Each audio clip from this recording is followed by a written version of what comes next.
Hindi na po tuta si Senator Lacson, aso na po siya. Si Senator Tito Soto and Senator Raffy Tulfo, at least sila tuta ng Malacanang.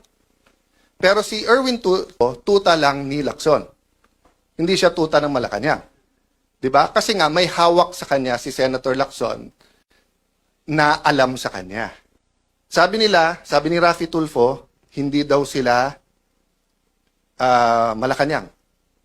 In other words, hindi sila tuta. Okay. But doon mo makikita yung graduated din experience. Bakit? Kasi si Senator Tito Soto and Senator Raffy Tulfo, at least sila tuta ng Malacanang. Pero si Erwin Tulfo, tuta lang ni Lacson. Hindi siya tuta ng Malacanang. 'Di ba? Kasi nga may hawak sa kanya si Senator Lacson na alam sa kanya. Yung sinabi niya na may tatlong kumausap na wag pumirma. Unang-una, yung dalawa kakampi na nila. Pangalawa, yung kakampi lang isa, nagsabi nakwento din sa akin yon. Sinabi kay Erwin, kami ang ginaganito ngayon. Ito ang hawak sa'yo. 1, 2, 3, 4, 5. Isang araw, ikaw gaganon. Kaya nung una, hindi rin pumirma si Erwin. So, yun ang mahirap sa Senado. 24 lang kami. Araw-araw kami nagkwekwentuhan. Minsan nagiinuman pa. Kaya kung magkwekwento kayo, ayusin nyo kwento nyo kasi alam ko rin yung kwento eh. Di ba?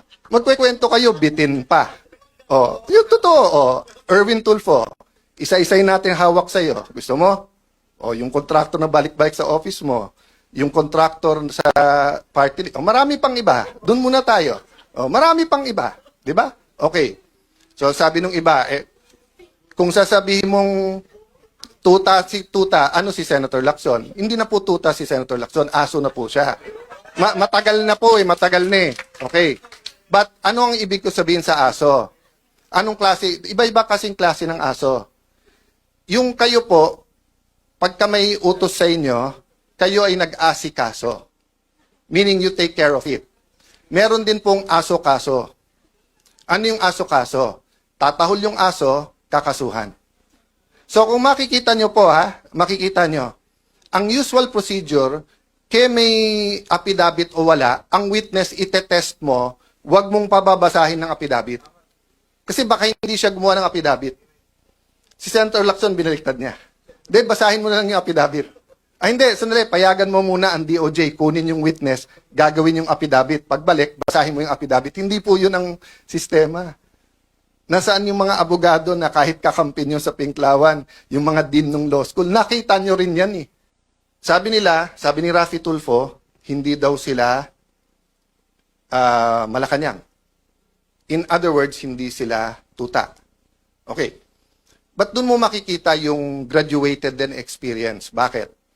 Kasi si Senator Tito Soto and Senator Raffy Tulfo, at least sila tuta ng Malacanang. Pero si Erwin Tulfo, tuta lang ni Lacson. Hindi siya tuta ng Malacanang.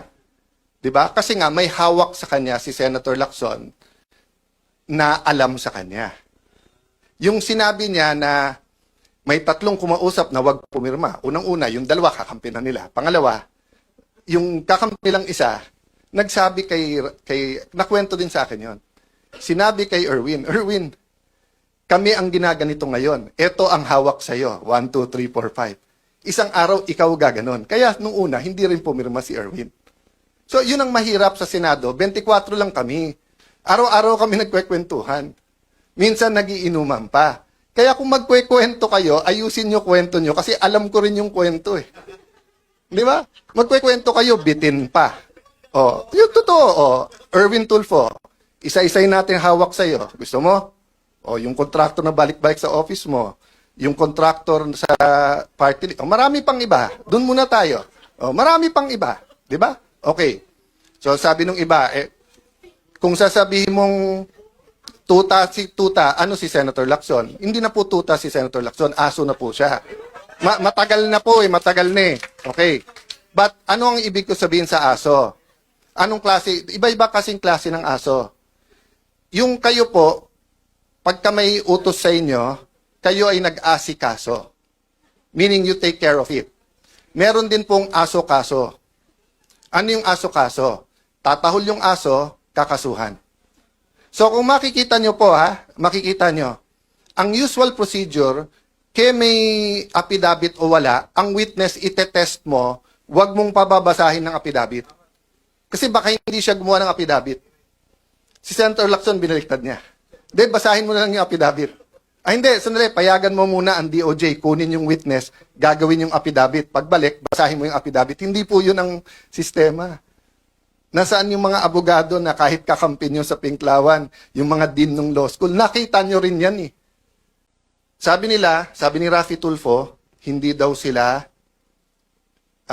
Malacanang. In other words, hindi sila tuta. Okay. But doon mo makikita yung graduated din experience. Bakit?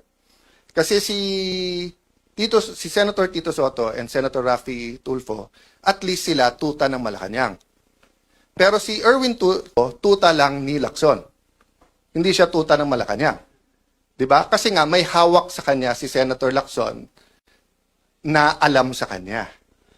Yung sinabi niya na may tatlong kumausap na wag pumirma. Unang-una, yung dalawa kakampi na nila. Pangalawa, yung kakampi lang isa, nagsabi nakwento din sa akin yon. Sinabi kay Erwin, kami ang ginaganito ngayon. Ito ang hawak sa'yo. 1, 2, 3, 4, 5. Isang araw, ikaw gaganon. Kaya nung una, hindi rin pumirma si Erwin. So, yun ang mahirap sa Senado. 24 lang kami. Araw-araw kami nagkwekwentuhan. Minsan, nagiinuman pa. Kaya kung magkwekwento kayo, ayusin nyo kwento nyo kasi alam ko rin yung kwento eh. Di ba? Magkwekwento kayo, bitin pa. Oh, yung totoo. Oh, Erwin Tulfo, isa-isay natin hawak sa'yo. Gusto mo? O yung contractor na balik-balik sa office mo, yung contractor sa party, o marami pang iba. Doon muna tayo. O marami pang iba, 'di ba? Okay. So sabi nung iba, kung sasabihin mong tuta, ano si Senator Lacson? Hindi na po tuta si Senator Lacson, aso na po siya. Matagal na po matagal na eh. Okay. But ano ang ibig ko sabihin sa aso? Anong klase? Iba-iba kasing klase ng aso. Yung kayo po, pagka may utos sa inyo, kayo ay nag-asikaso. Meaning you take care of it. Meron din pong aso-kaso. Ano yung aso-kaso? Tatahol yung aso, kakasuhan. So kung makikita nyo po makikita nyo, ang usual procedure, kaya may affidavit o wala, ang witness itetest mo, wag mong pababasahin ng affidavit. Kasi baka hindi siya gumawa ng affidavit. Si Senator Lacson, binaliktad niya. Hindi, basahin mo na lang yung affidavit. Hindi, sandali, payagan mo muna ang DOJ, kunin yung witness, gagawin yung affidavit. Pagbalik, basahin mo yung affidavit. Hindi po yun ang sistema. Nasaan yung mga abogado na kahit kakampi nyo sa Pinklawan, yung mga dean ng law school, nakita nyo rin yan eh.